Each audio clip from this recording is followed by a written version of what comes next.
Hello, and welcome to Talk Relationship to Me, the show that explores some of the most important relationship topics. I'm Dr. Elana Hoffman, a clinical psychologist focusing on all things relationships, from dating to sex to long-term relationships to divorce. I cover it all.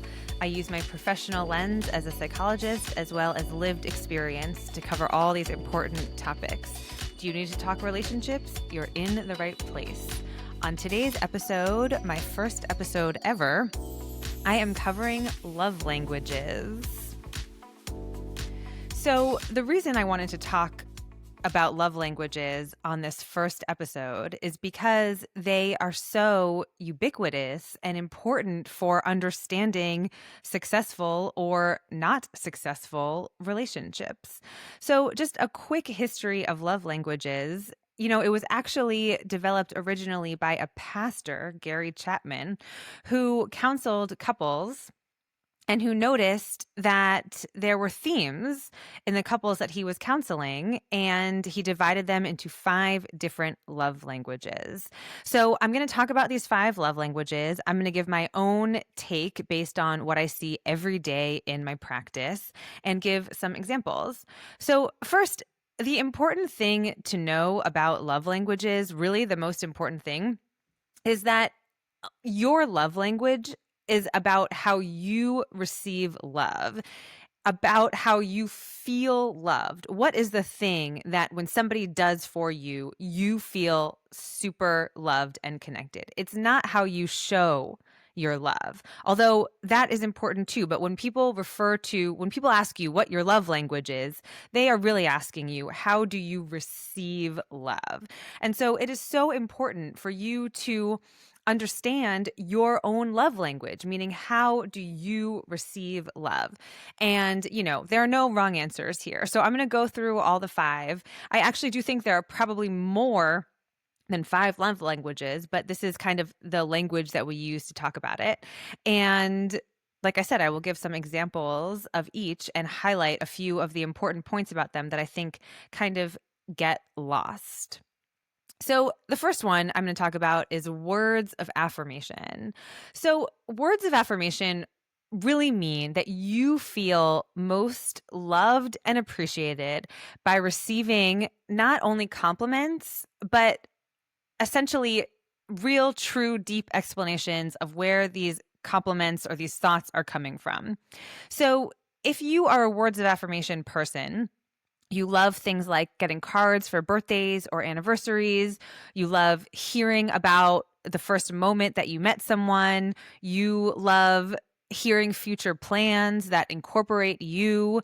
You love to hear personal things about you and why you are so great and wonderful and awesome. You like to hear things like, I'm so lucky to have you. You are the only one that can do this thing for me. You are such a great mom because you gave your kid this awesome Christmas present. It's actually Christmas today, so this is on my mind. Words like, I don't know what I would do without you. I would do anything for you. I can't wait for our vacation in the future. All of these things are words of affirmation. They are affirming words. And the kind of tricky thing with this love language is that people who like to hear these words, they also know that this is like not a literal kind of translation. So people who struggle to give words of affirmation, people who struggle to say things like, I would do anything in the world for you, they sometimes struggle with this because they are concerned that their partner might actually take them literally. Sometimes these people are very, very literal people. And so if they kind of say, hey, I would do anything in the world for you, the concern is that their partner would take it as they would do anything for you, like some crazy things, like commit a crime or, jump into traffic or like do some crazy shit. They know that that's not the case. They just like to hear those affirming words. And could one take it too far where it becomes a real anxious thing and they need reassurance because they have anxious attachment? Sure. And that is a topic for another podcast, which I will definitely cover. But basically, the important thing is people who love to hear words of affirmation also know that this is not a full literal thing, but they love to hear specific compliments about them. They love to hear that you like spending time with them. They like to hear future plans, past memories, things like that. Those are words of affirmation. So if you have a partner with a words of affirmation love language, write them cards, tell them specific things about themselves, about them.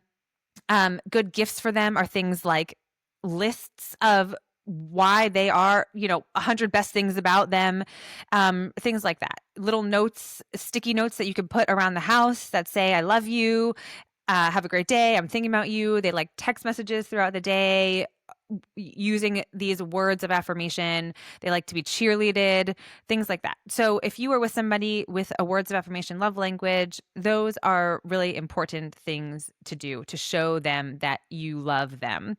And even more so, if it doesn't come naturally to you, it means even more to them if they know that and you make an effort. So sometimes I actually suggest to clients to put reminders on their phones or in their calendars to say things like, tell your wife you love her, tell her she's a great mom. Because if it doesn't really occur to you to do that, then that's okay. That's just how your mind works. But these are things that can actually help. Okay, that's words of affirmation. The next one I'm going to talk about is gifts. Gifts are, sort of self-explanatory, but they get sort of a bad reputation as a love language because people tend to think that they are superficial, that it's about money, that people want really expensive gifts in order to be shown that they are loved. And that is not true.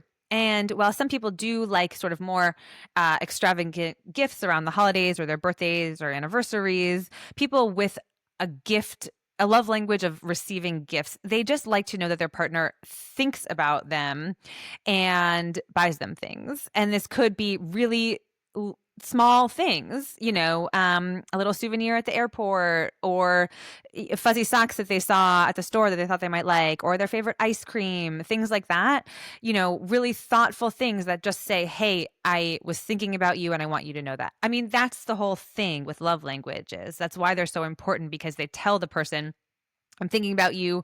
I know who you are, and I know what you like, and you are on my mind. So the gift giving is really like a touch point of, hey, I'm thinking about you. So if you are just out and about, if you're buying something for someone else in your life, you can always pick up something small, or anytime you see anything that your partner might like, it could be literally a piece of chocolate, or, they mention something that they want. You can write it down and you can get it for them on like a random Tuesday. Your gifts doesn't have to wait until a holiday or a birthday or something like that. And this is a really important thing to continue to keep up throughout your relationship, because it's what makes people feel loved and connected. And without these things, and I will talk much more about this in other episodes, it really leads to people feeling not loved and not seen and not heard. And over time, this can really erode at the relationship and lead to things like divorce. So that is why love languages are so important, knowing your own and knowing your partner's love language. So that is gifts. Again, it is fairly self-explanatory, but pay attention to when your partner is saying there's something on their mind that they would like, and either note that, and if it's a big thing, save it for a holiday, or if it's not, then just go out and get it for them, or order it quickly. People like to know that you are paying attention, that you are listening to them. Okay, that is gifts. And the next one is quality time. So this really means that your love language, the way you really feel close and connected, is spending quality time with your partner. And this can look a lot of different ways. And this does not need to be a 5-hour dinner date, babysitter situation. It can be that those kinds of things are really important, but quality time is intentional time spent together.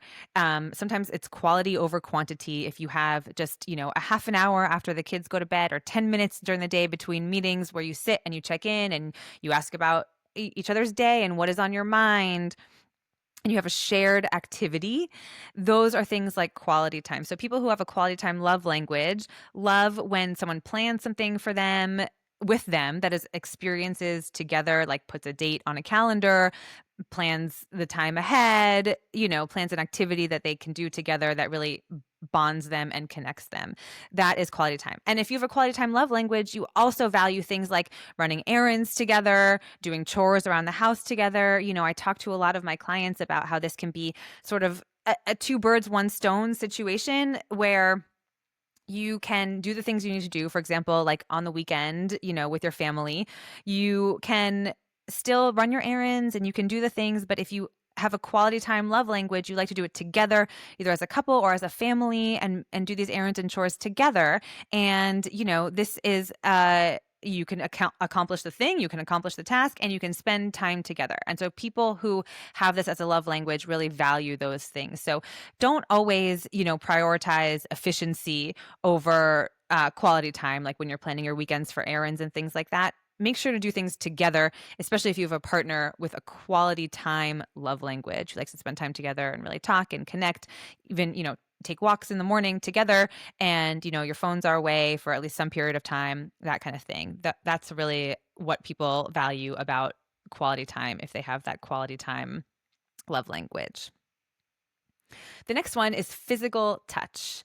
And this one really also sort of gets a bad reputation. And I can do a whole podcast on just physical touch, and maybe I will, because it is so important. And if you have a physical touch love language, it means that you feel seen and heard and understood with physical affection. This does not only mean sex, but of course it can mean sex, but it means cuddling, hand holding, massages, hugs, kissing, touching, physical touch. And, this is actually really the thing about physical touch is this love language is really the only love language that you can't kind of outsource to someone else if you are in a romantic relationship, right? Other people can buy you gifts and tell you how awesome you are and do acts of service for you, but they cannot romantically, sexually touch you if you are in a monogamous relationship. And so when you are not getting that, if you're not getting that within your relationship, you're not getting that from anywhere. And so it's so important, if you are somebody who feels loved that way, not to feel ashamed by it, because a lot of times our culture tells people, especially men, that they can't have a physical touch love language because it means that they only want sex and that they're gross. But this is not true. And if you are sort of touch starved, it really feels like your partner does not care about you. Most men that I see in my practice have a physical touch love language. And so when they are not getting touched, it really makes them feel bad. And again, yes, of course, this includes sex if they like sex and have a sex drive. But it is not only that, it is touching, caressing, cuddling, all of that. So if you are somebody with a physical touch love language, it's really important that you understand that about yourself and that you can communicate that to your partner without judgment. And if that is a problem, then come to couples therapy. That could be very helpful. There's lots of other things, coaching, things like that can help you sort of understand yourself and sort of communicate that. But I see this a lot in my practice where men in particular are not getting the love that they want in that way. And it leads to a lot of shame and a lot of disconnection.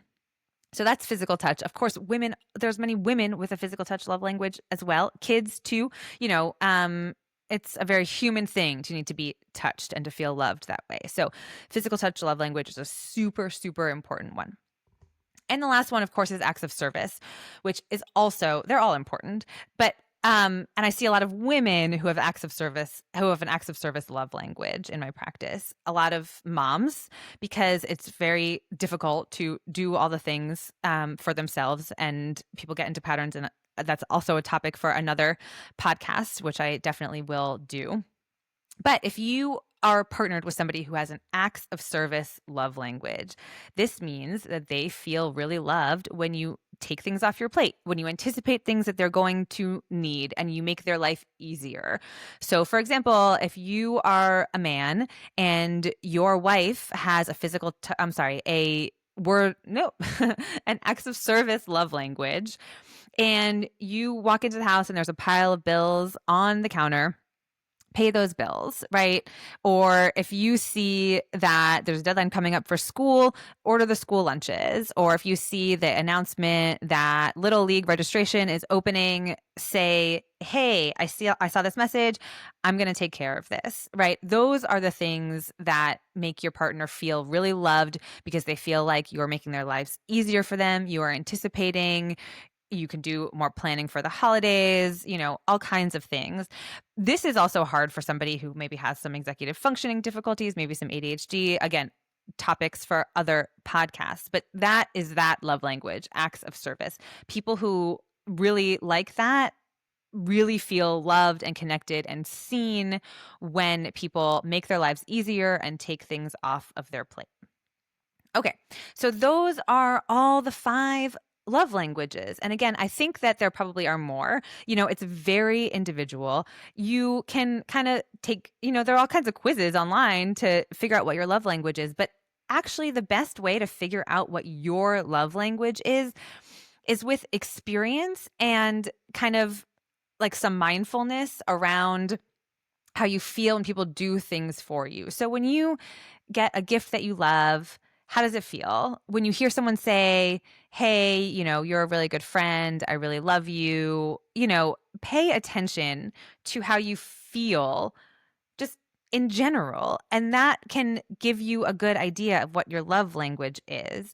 And, if you are listening to this and you're in a relationship and you're thinking, I don't know, and my partner doesn't know, and we're really far gone, and we never do this for each other, then definitely think about coming to therapy or couples therapy, but also just think about it for yourself. Just kind of do a mental inventory of when you felt really loved and connected. And you can even say to your partner, hey, I've been thinking about love languages and I think this one is mine and I wonder which one is yours. And are we doing a good job at showing each other love in our respective love languages? And if you are single and dating, this is also something to pay attention to when you feel really prioritized and taken care of and interested in the beginning. It's not love, it's just interested in. If someone's interested in you, they try to figure you out and do things for you that will make you feel good and close and connected. So that is what I have to say for today on love languages. There'll be much more to come. Thank you so much for listening. This has been Talk Relationship to Me. I'm Dr. Elana Hoffman. If you have a question about relationships, I'd love to hear from you. You can go to my website at drelanahoffman.com and click contact, or you can find me on Instagram at dr.elanahoffman. And you can find all the info you need, including more about today's episode with links in the show description. Until next time, I will leave you with the thought that there is no silly love language.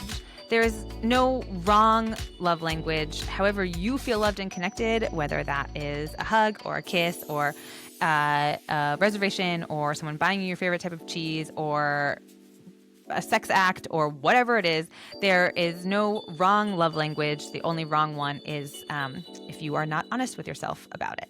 Okay, until next time.